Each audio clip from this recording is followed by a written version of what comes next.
The Miami Dolphins, it seems, are getting healthy just in time for the stretch run of 2025.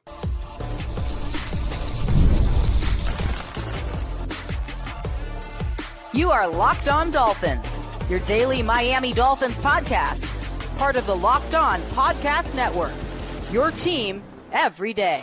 All right, Miami, welcome to another episode of Locked On Dolphins. It is your team every day. We don't just say it, we live it here on the Locked On Network, the #1 sports podcast network. I want to give a special welcome and shout out to our everydayers because it is your team every day. We don't just say it, we live it. I'm your host, Kyle Krabs, lifelong Miami Dolphins fan, host of Locked On Dolphins, co-host of Locked On NFL Scouting, author of Touchdown Miami and Substack NFL staff writer for A to Z Sports. Today's episode of Locked On Dolphins is brought to you by FanDuel. Right now, new customers can bet just $5, and if your bet wins, you get $300 in bonus bets to use across the app. Thank everybody for their patience as we get the show up today. Here's one thing I can tell you about me. Sick as a dog. So, was thankful for the press conferences of Mike McDaniel and Tua Tagovailoa. And we got some news headlines for player availability and guys coming back from injury. It's a good day for a news dump, right? And I just got done recording the crossover Thursday that's going to run tomorrow with David Harrison from Locked On Commanders. It's a great conversation. So there's plenty of Commander-specific preview coming up starting tomorrow. But I want to get the in-house stuff together first. I'm going to start with the Dolphins getting healthier in Spain. This is foreign territory for the Dolphins, right? But we're midway through the season, and it sounds like there may be some momentum on Miami turning the tide and getting some players back. And it starts with Chop Robinson, who missed the game against Buffalo. He was out at practice today in Spain with no red non-contact jersey, so he was a full participant in the practice report. That all aligns for Chop Robinson to make his return after a one-game absence and give your team a little bit of extra juice rushing the passer. Okay, that's a good start. I don't know whether or not this next name will be back for Washington or not, but Austin Jackson back at practice as well. His 21-day practice window was activated by the Dolphins on Wednesday. That's not a small deal, right? I think Larry Borom has played admirably as a swing tackle when you look at him through the lens of being a backup offensive lineman, right? If I told you your starting tackle all year is Larry Borom, and that's really what we've had, you'd want a better player, right? Larry's settled in well from a pass pro standpoint. Probably the run game area, I'm surprised he hasn't created more consistent displacement in the run game. But that was kind of the pivot from Kendall Lamb, right? Was we want somebody that can create a little bit more movement and displacement. But Austin Jackson having his 21-day practice window activated means in the next 3 weeks, they're going to make a determination whether or not to activate Austin Jackson and put him back on the 53-man roster, or they're going to let that window expire without activating him, in which case his year will be done.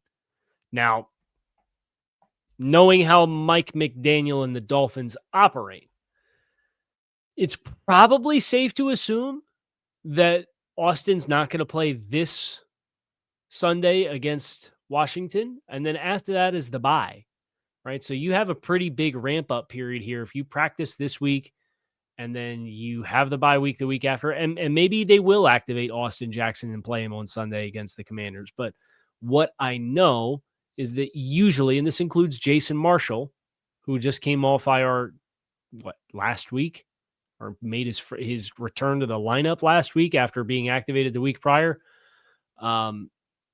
They usually take the extra ramp-up period. So I'm not expecting to see Austin Jackson out on the grass when Miami plays Washington on Sunday, but I am expecting him eventually to be activated, and I think there's a very good chance we see him against the Saints with the Dolphins' first team and game back after the bye.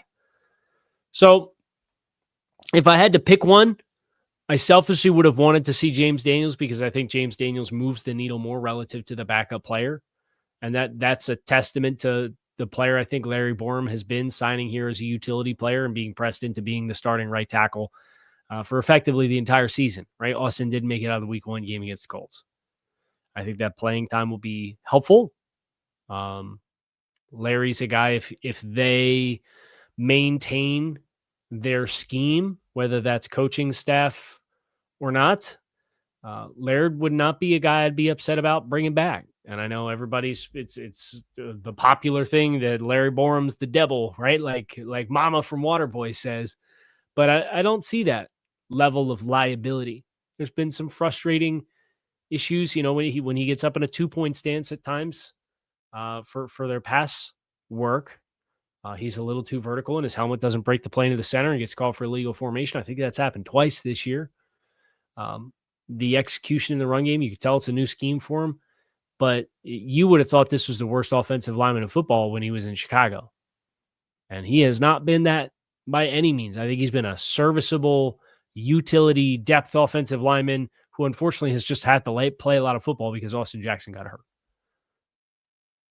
But if you get Austin Jackson and Chop Robinson back, say hypothetically you got him back this week, and injuries happen, right? Like you think about the rest of the injury report. Tyreek Hill's not coming back. Kader Kohu's not coming back, right?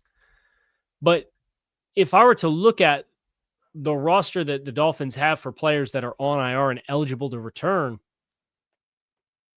it's Jason Sanders, Kader Kohu, Andrew Meyer, James Daniels, Austin Jackson, Darren Waller. Hypothetically, you get 2 or 3 of those guys back, and I think you'd be willing to take it, right? No, I think Jason Sanders would move the needle because of the long kicking game. Riley Patterson has not hit a field goal 50 yards or longer all season. Jason hit 12 of them last year, but we don't know what Jason's status is. Andrew Meyer, I don't think really moves the needle. Maybe you could make an argument he's a better option than Cole Strange, but we've never seen Andrew Meyer not play center. Austin Jackson is activated to return. Darren Waller certainly has the potential to move the needle. I'd rather see Greg Dulcich selfishly from an evaluation of who is Greg Dulcich for this offense and how high is the ceiling, right? So that's kind of where we stand. We get Austin back on the practice field. We get Chop Robinson back, no red non-contact jersey. He's out of concussion protocol. That's excellent news for the Dolphins getting healthy going into week 11. Now, Mike McDaniel spoke. Tua Tagovailoa spoke. We're going to talk on some of their quotables on the other side of the break. So make sure you guys stick with us. Today's episode of Locked On Dolphins is sponsored by BetterHelp. As the days get shorter and the nights come longer, it can be a little heavier time of year, especially when life is already packed with work, family, and everything else. This season, it's important to reach out and check in with friends, family, or even yourself. Just like checking in on a teammate or reconnecting with someone you haven't seen in a while, reaching out for therapy can make a real difference too. BetterHelp makes that first step easier by connecting you with a licensed therapist online from wherever you are. Therapy is not just for when things are falling apart. It's about staying balanced and growing through the tough seasons. Over 5 million people have used BetterHelp, and with 30,000 therapists available, finding support really is just a few clicks away. This month, don't wait to reach out. Whether you're checking in on a friend or reaching out for a therapist for yourself, BetterHelp makes it simple to take that first step. Listeners get 10% off their first month at betterhelp.com/lockedon. That's BetterHelp, HELP.com/lockedon, because taking that step towards support might just leave you wondering, why didn't I do this sooner? Moving on. Mike McDaniel spoke. And Mike, as I'm admiring the length of this transcript, certainly found his voice in this presser. Aaron Brewer, Mike said, is not going to practice today, being Wednesday. He's working through a game issue that from a captain standpoint, he's not going to be executing all the plays today, but you can just tell where his mind is at. He's working his way back. I feel very optimistic. It's a real thing he's dealing with, but knowing him and his mindset, I'll be very optimistic for him. No problems there. Okay, so a little bang, a little bump. I believe it's on the injury report as a foot injury for Aaron Brewer. I think he was in a boot earlier. He's good. Juju Brents, sounds like that was cramps. Mike McDaniel said there's a lot of nicks, but there's no worry of what you're worried about about Brent's missing time after a very successful debut as a starting quarterback for the Dolphins. And I hope not the last time that we see Juju Brents as a starter. What was interesting to me is asked about Jaylen Waddle. And this ties into a little bit of segment 3 on today's show. But I found this, both what Mike and Tua said about Waddle, particularly interesting because of who Jaylen Waddle is perceived to be, because of who he's been the last 4 years, while coexisting in an ecosystem with Tyreek Hill. It's a tough spot to be in for a player, right?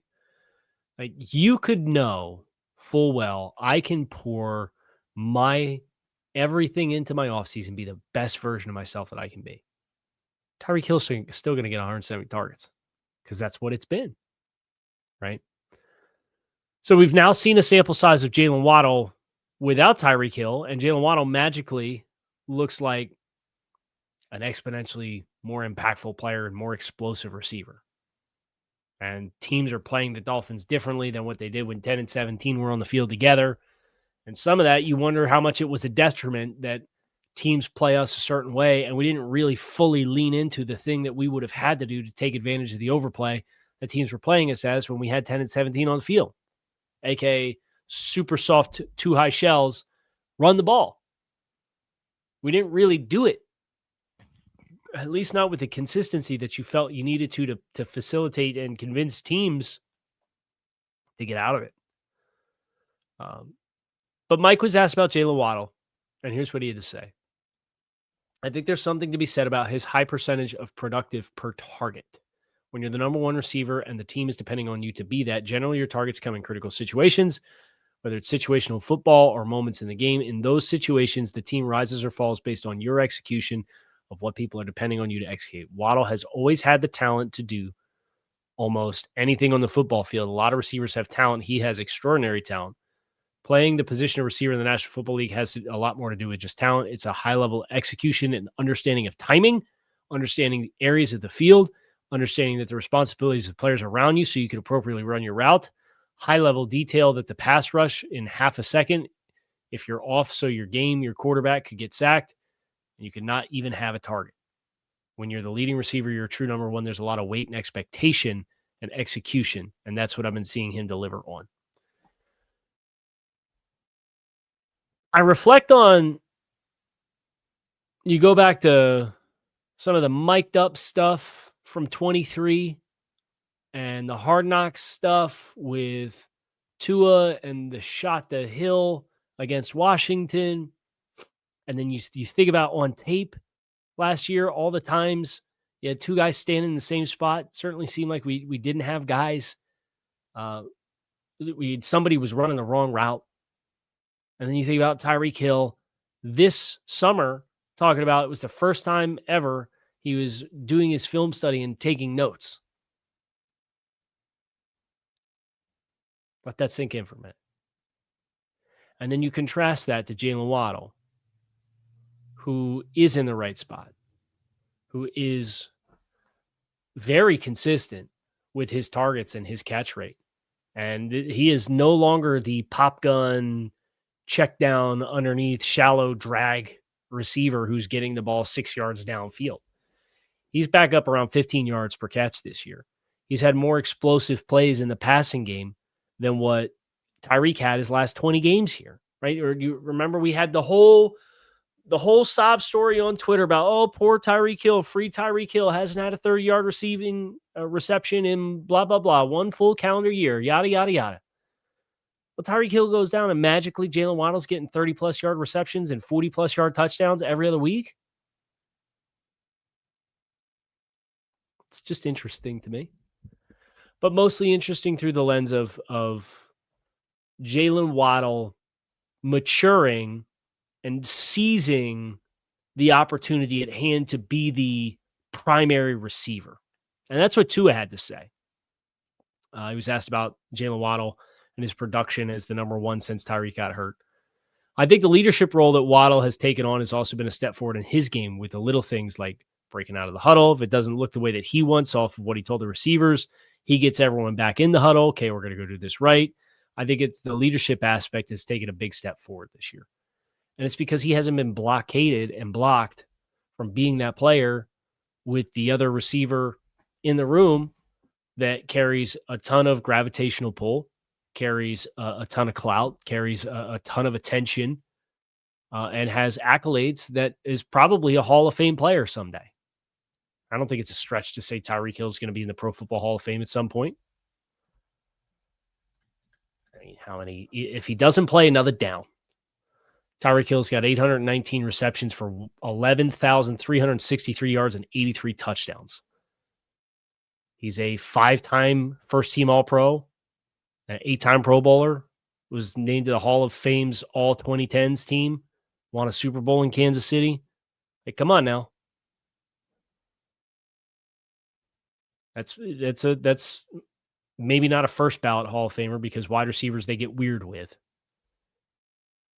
And this is not meant to be a dump on Tyreek Hill session, but it is meant to be a who you think or who you thought you had in Jaylen Waddle versus who he's showing you he may be otherwise when given the right opportunity. And that is unfortunately one of the common threads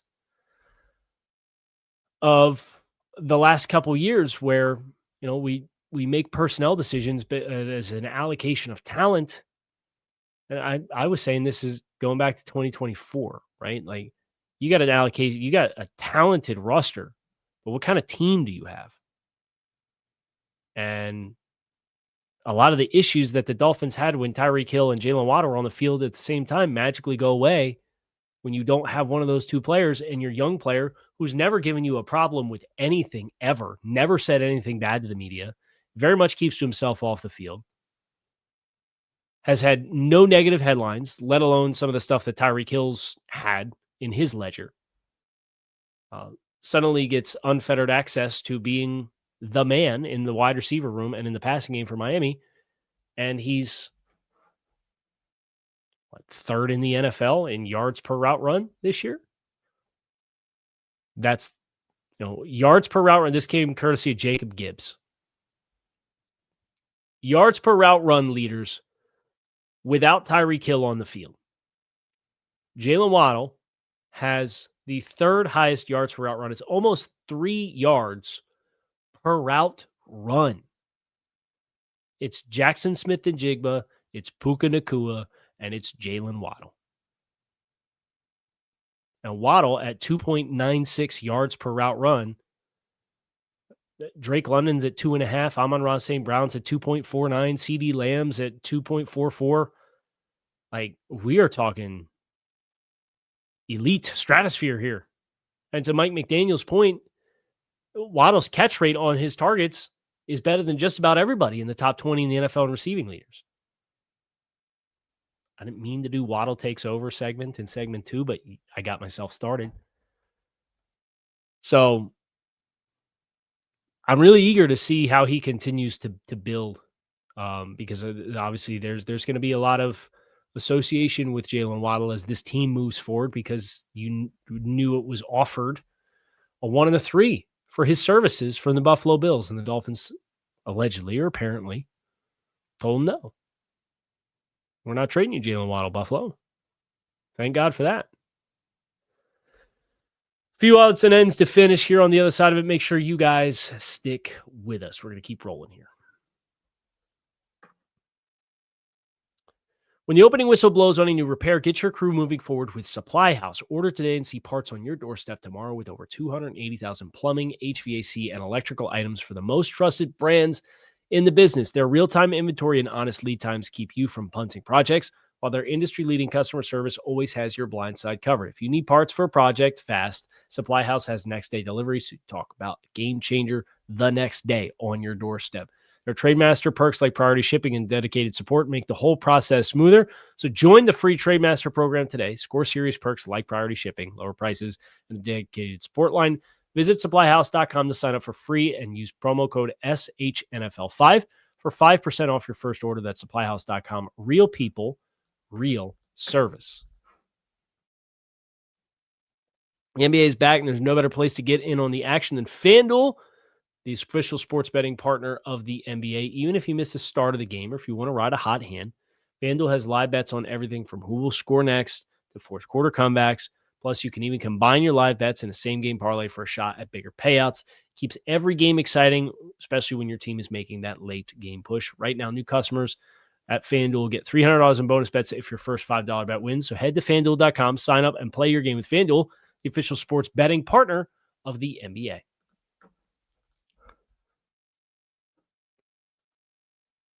Let's get my display name back up here. Those of you watching on YouTube need to know where you can find me on X or Twitter or whatever you want to call it these days. It will always be Twitter for me, but I digress. So Miami getting ready for a Washington team that really is in a pretty bad way. Not to tease and give away the crossover Thursday with David Harrison from Locked On Commanders, but that football team is missing like top 2 corners, top safety, top 2 pass rushers, top run defending defensive end, starting quarterback, Terry McLaurin. Like, you go down the list, and it is a daunting who's who. And on one hand, like we said earlier, I don't like that kind of draw for Miami because I want to see them play against teams at full strength to properly assess. I want to see Juju Brents get opportunities to cover Terry McLaurin, right, as an example. Or I want to see Chop Robinson, and we'll see Chop Robinson play, but I want to see him try to chase down Jaden Daniels in the pocket as compared to Marcus Mariota, who's no slouch of a player. He's a good player still. Now, not maybe necessarily number 2 overall pick in the draft, which is what he was out of Oregon by the Titans. But one thing that I'm really interested in for this game is a name that Washington is going to have, and that's Deebo Samuel. And I want to see how Miami tackles Deebo Samuel, because the Dolphins, if you remember, I did the whole spiel and got all kinds of fired up a couple weeks back about the tackling of the Dolphins and how poorly they were tackling as a football team. It's been better. Has it been great? It depends on what game. Dolphins had 2 missed tackles against Atlanta. They had 7 missed tackles against Baltimore with Derrick Henry and Lamar Jackson. I think you take your chances in that regard. They had 10 missed tackles against Buffalo. So as good as a performance as it was, they had opportunities to be even better. Guys on the back end, Trader, Fitzpatrick, Jack Jones, each credited with 2 missed tackles in that game for a total of 10. But you also played a ton of snaps, right? So 68 snaps defensively. So you had more tackle opportunities. You contrast that to Baltimore. You only had 56 opportunities defensively and snaps defensively. You had 50 snaps against Atlanta, right? So inevitably, with that much more snaps, you're probably law of averages say you miss some extra tackles along the way. But that's the kind of player in a Deebo who, if you don't tackle him well, it can ruin your game. He can create a bunch of extra yardage, and he can extend drives for them. And that, to me, is a big litmus test in this game because the tackling has been better. The Dolphins no longer overwhelmingly ranked as the worst tackling team in football, according to the Pro Football Focus grades, and I take them with a grain of salt, the grades themselves, but I do think there's a correlation with a lot of the numbers that they do, a lot of the advanced statistics that they do. There's 6 teams in the NFL that tackle worse than Miami per the Pro Football Focus grades. That includes the Jets, the Bengals, the Bills, the Saints. So Saints, Bengals, Jets are 3 teams the Dolphins will play this season the rest of the way. Cardinals, Texans. It's pretty surprising to the Texans because of how good that defense is. But they play fast. So that, for me, is a big litmus test. But with the injuries that Washington has, I'm also not mad about a team that's banged up, because I think it would be super damning for this team to come out here and get too big for their britches and think that they're going to get a cakewalk win. I think they were probably guilty of that on more than one occasion early in the first half of the season. And they did not win any of those games. Spoiler alert. So, yeah, Washington's banged up. Yeah, I'd prefer to evaluate the Dolphins against a full strength Washington team. But if you're not going to give us that, okay, Miami, game on. How much of this bad medicine that you guys have had to take this year are you willing to take on the nose and embrace as a reality of your situation and still come to play against a team that's banged up? We explore that and a lot more tomorrow on Crossover Thursday. That's going to do it for us here on Locked On Dolphins. It is your team every day. Appreciate you guys for checking out the show, and thank you for helping to make the Locked On Sports Network the #1 sports podcast network in all the land. I hope you will come back and see us again tomorrow. That's it for me. I am out of here. Go Fins.